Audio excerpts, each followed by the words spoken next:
வணக்கம் உறவுகளே, நான் உங்கள் மதுசூதன். இந்த பதிவுகளால் என்ன விஷயத்தை பற்றி பார்க்க போறோம் என்றால், இலங்கையில் நடைபெற்ற ஒரு அதிரடி கைது சம்பந்தமாக, அதுவும் வரலாற்றிலேயே பதிவு செய்யப்படுகின்ற ஒரு முன்னாள் ஜனாதிபதி அவர்கள் துணிகரமாக கைது செய்யப்படுகின்ற ஒரு வரலாற்று நிகழ்வு பதிவாகி இருக்கின்றது. ஆகஸ்ட் 22 இலங்கையிலே. அதாவது என்ன பின்னணி, எந்த விடயம், இது சம்பந்தமாக கைது செய்யப்பட்டார், அவர் பிணையில் விடுவிக்கப்பட்டாரா, இது சம்பந்தமான விசாரணைகள் இனி எப்போது ஆரம்பமாகும் என்ற அத்தனை விடயங்களையும் இந்த சிறிய தொகுப்பினூடாக பார்த்து விடுவோம். ஆம் உறவுகளே, ரணில் விக்ரமசிங்க அவர்கள் இலங்கையினுடைய அனைத்து ஆட்சி அதிகார பீடங்களையும் அலங்கரித்தவர்.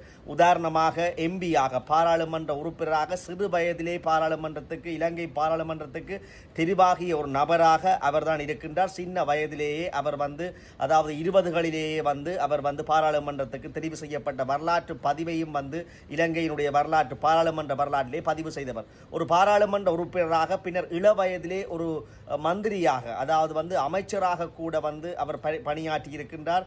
அதைவிட பிரதமராக பல தடவைகள் பணியாற்றி இருக்கின்றார். அதாவது சந்திரிகா குமாரதுங்க தலைமையிலே பிரதமராக நீண்ட காலங்களும், பிறகு மஹிந்த ராயபக்ஷ தலைமையிலே பிரதமராகவும், பிறகு பல மைத்திரியினுடைய அரசாங்கத்திலே என்று பல அரசாங்கங்களிலே அவர் பிரதமராகத்தான் கூடுதலாக அலங்கரித்தவர். அதைவிட அவரால் ஜனாதிபதியாக பல தடவைகள் போட்டியிட்ட போதும், உதாரணமாக சந்திரிகா அம்மையாரோடு போட்டியிட்ட போது, மஹிந்த ராயபக்சவோடு 2005ஆம் ஆண்டு போட்டியிட்ட போது, பின்னர் பல தடவைகள் போட்டியிட்ட போது கூட அவர் மக்களால் தொடர்ச்சியாக ஆட்சி பீடம் ஏறாமல் நிராகரிக்கப்பட்ட நபராகத்தான் இருந்தார். அதாவது ஜனாதிபதியாகவே வர முடியாத ஒரு நபராகத்தான் இலங்கை வரலாற்றிலே, அரசியல் வரலாற்றிலே பார்க்கப்பட்டவர், கணிக்கப்பட்டவர். என்றாலும் ஒரு அதிசயம் நிகழ்ந்தால் போல, ஒரு இலங்கை வரலாற்றிலே அதிசயம் நிகழ்ந்தால் போல, கோத்தபாய அரசாங்கம் அது பொருளாதார சிக்கல் காரணமாக பதவி இழக்க வேண்டிய அறகலைய போராட்டத்தின் வழி, மக்கள் போராட்டத்தின் வழி அது பதவி இழக்க வேண்டிய நேரத்திலே அதாவது மஹிந்த ராயபக்சவனுடைய மொட்டு கட்சிக்கு இருந்த அதிக பெரும்பான்மை பலத்தின் மூலம் ரணில் விக்ரமசிங்க அவர்கள் பலருடைய ஆசீர்வாதத்தோடு, அதாவது மஹிந்த அண்ட் கோவினுடைய குடும்பத்தினுடைய ஆசீர்வாதம், மேற்குலக நாடுகள், இந்தியாவினுடைய பல நாடுகளினுடைய அண்டைய நாடுகளுடைய ஆதரவோடு அவர் ஆட்சி கதிரையிலே ஜனாதிபதியாக பின்கதவு வழியாக, உங்களுடைய அரசியல் நுழைச்சி அரசியல் வார்த்தை பிரயோகத்திலே பார்த்தோம் என்றால் பின்கதவு வழியாக ஜனாதிபதியாக வருகின்றார். அதாவது நேரடியாக மக்களால் தெரிவு செய்யப்படாமல் அவர் பாராளுமன்ற அந்த இடர்கால நிலைமையின் அடிப்படையில் அவர் கொண்டு வரப்படுகின்றார். அப்போது அவர் ஒரு தேசிய பட்டியல், அதாவது யுஎன்பிக்கு கிடைக்கப்பட்ட தேசிய பட்டியல் எம்பியை பெற்றுக்கொண்டு அந்த எம்பியாக பிறகு ஜனாதிபதியாக வருகின்றார். பாருங்கள், இலங்கையினுடைய ஒரு வரலாற்றிலே நடைபெறுகிற யுஎன்பிக்கு ஒரு பாரம்பரிய கட்சி கிடைக்கப்பட்ட ஒரே ஒரு ஆசனம், அதுவும் தேசிய பட்டியல், அதனூடாக உள்ளே அதுவும் ஜனாதிபதியாக உச்ச ஆட்சி கதிரையிலே இருக்கக்கூடிய அளவிற்கு ரணில் வந்திருக்கின்றார். அப்படி அவர் ஜனாதிபதியாக இருந்த இறுதி காலங்களிலே, அவர் பணியாற்றி 2 வருடங்களிலே இறுதி காலங்களிலே அவருடைய மனைவி துணைவியாருக்கு பேராசிரியர் பட்டம் ஒரு பட்டமளிப்பு விழாவுக்கு லண்டனிலே இருக்கிற பல்கலைக்கழகம் அது அழைப்பு விடுக்கின்றது. உங்களுக்கு தெரியும், அவருடைய மனைவி ஒரு பேராசிரியர், கற்றுத்தேர்ந்தவர்.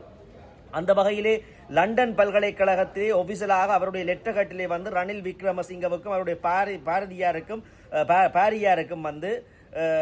அவர்களுடைய அதாவது ஒபிஷியல் அழைப்புதல் லண்டன் எம்பசிக்குள்ளால அனுப்பி வைக்கப்படுகிறது. அதற்கு அவர்கள் அந்த பட்டமளிப்பு விழாவுக்கு செல்வதற்காக அவரும் அவருடைய பாரியாரும் மற்றது ஒரு 10 பேர் கொண்ட குழு விமானத்திலே பிரயாணித்தது. 16.9 மில்லியன் ரூபாய்கள் அரச மோசடி நிகழ்ந்துள்ளது. அதற்கு அரச பணம் தான் பயன்படுத்தப்பட்டிருக்கிறது என்ற தோரணையிலே அதாவது 1.7 கோடி ரூபாய்கள் அரச நிதி வீணாக்கப்பட்டிருக்கிறது என்றுதான் இப்பொழுது குற்றம். அதாவது 16.9 மில்லியன் அன்னளவாக 17 கோடி மோசடி செய்யப்பட்டது என்றால், அது இறுதி காலத்தில் மோசடி செய்யப்பட்டது என்றுதான் குற்றச்சாட்டு. குற்ற புலனாய்வு திணைக்களத்தினர் அவரை கைது செய்து நீதிமன்றத்திலே முற்படுத்தி உடனடியாகவே மாலையிலே அவருக்கு பிணை வழங்கப்பட்டு வெளியே வந்திருக்கின்றார்.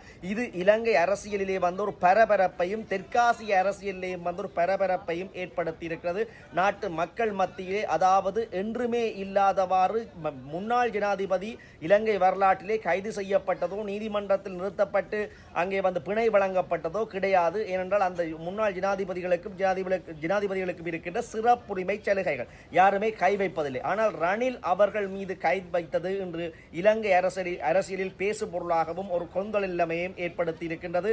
ஜேவிபியினர் ஆட்சிக்கு வந்ததன் பின்னர் பல நிதி மோசடிகளை வந்து பிடிக்கின்றார்கள். குற்றப்புலனாய்வு திணைக்களத்தினால் விசாரணைகளுக்கு உட்படுத்தப்படுகிறார்கள். அது சிறப்பான விடயம். ஆனால் 1.7 கோடி, அதாவது ஒரு கோடிக்கும் மேலதிகமான பணத்தை திடியவர்களுக்கு குற்றப்புலனாய்வுத்துறை இவ்வளவு விரைவாக நடவடிக்கை எடுக்கின்ற பொழுது, நான் போர் முடிந்ததன் பின்னரும் சரி எத்தனையோ பொதுமக்களுடைய முதலீட்டு பணங்கள் அல்லது வெளிநாடுகளினால் இலங்கையை கொண்டு வரப்பட்ட பல பணங்கள் உட்பட குடும்பமாக கொள்ளையடித்தவர்கள் மில்லியன் கணக்கில், அதற்கும் பில்லியன் கணக்கில் வந்து டாலர் கணக்கில் கொள்ளையடித்தவர்கள் முதலிட்டவர்களை இன்னும் அரசு கண்டும் காணாமல் இருப்பது, இல்லை இனித்தான் கண்டுகொள்ளப் போவதா என்பது இந்த கைதுக்கு பிறகுதான் பேசுபொருளாக இருக்கின்றது. அதாவது முன்னர் மஹிந்த அரசிலே வந்து இருந்த பல அமைச்சர்கள் பய பீதி கெளிப்படைந்திருக்கிறார்கள்.